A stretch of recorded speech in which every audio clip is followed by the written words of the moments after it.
তো প্রত্যেকেরই তো একটা প্রেফারেন্স থাকে। আমার প্রেফারেন্স ক্রিকেটের চেয়ে ফুটবলের বেশি, আমার ঝোঁক বেশি। স্টেডিয়ামের জন্য ইনভেস্টমেন্ট এনে দেন, এটা বলতেছি।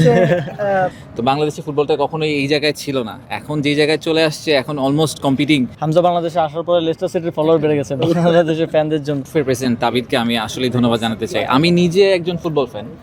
তো প্রত্যেকেরই তো একটা প্রেফারেন্স থাকে। আমার প্রেফারেন্স ক্রিকেটের চেয়ে ফুটবলের বেশি, আমার ঝোঁক বেশি।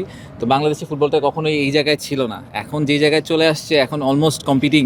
ক্রিকেট ফুটবল কোনটার জনপ্রিয়তা বেশি, এটা নিয়ে একটা ডিবেট হতে পারে। সে ভালো হাসপাতাল হচ্ছে, ভালো রাস্তা হচ্ছে, ভালো সেতু হচ্ছে, কিন্তু কেন 5 দশক পরও স্বাধীনতার আমরা একটা ভালো মাঠ পাচ্ছি না?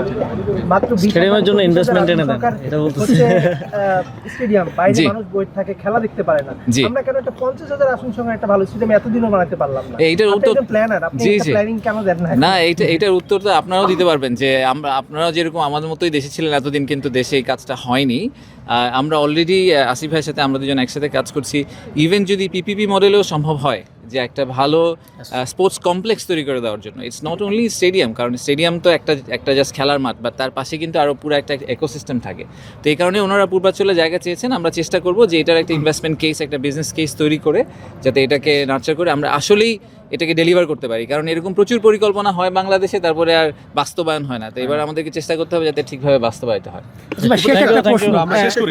ফিফার প্রেসিডেন্ট দেখলাম যে একটা ভিডিও বার্তা দিয়ে কথা বলছিলেন যে বাংলাদেশের জন্য অপেক্ষা করছে। আসলে এই যে আপনার আমলে আসলে বা আপনি দায়িত্ব নেওয়ার পরে আসলে এমন একটি মানে গ্লোবালি আসলে ফুটবলটা, বাংলাদেশের ফুটবলটা ছড়িয়ে যাচ্ছে, এটা কেমন লাগছে? আসলে বাংলাদেশের ফুটবলটা গ্লোবালি সেলিব্রেটেড হচ্ছে বাংলাদেশের ফ্যানদের জন্য, এবং বাংলাদেশের ফ্যানরা তো আমরা দেখি যে হামজা বাংলাদেশে আসার পরে লেস্টার সিটির ফলোয়ার বেড়ে গেছে বাংলাদেশের ফ্যানদের জন্য। তো আমার মনে হয় ফিফা প্রেসিডেন্টের কানেও বাংলাদেশের ফ্যানদের এই উন্মাদনাই এবং বাংলাদেশের টিমের অবশ্যই পারফরমেন্স এটা পৌঁছে দিয়েছে যে বাংলাদেশ এখন ফুটবলে গ্লোবালি ভালো করবে এবং ওয়ার্ল্ড কাপ খেলার মতো পর্যায়ে যেতে পারবে। দ্যাটস ওয়াই হি সেড যে we are waiting for Bangladesh. ইনশাল্লাহ আমিও বলতে চাই যে we are focusing to be in the world cup. Thank you so much everyone, thank you.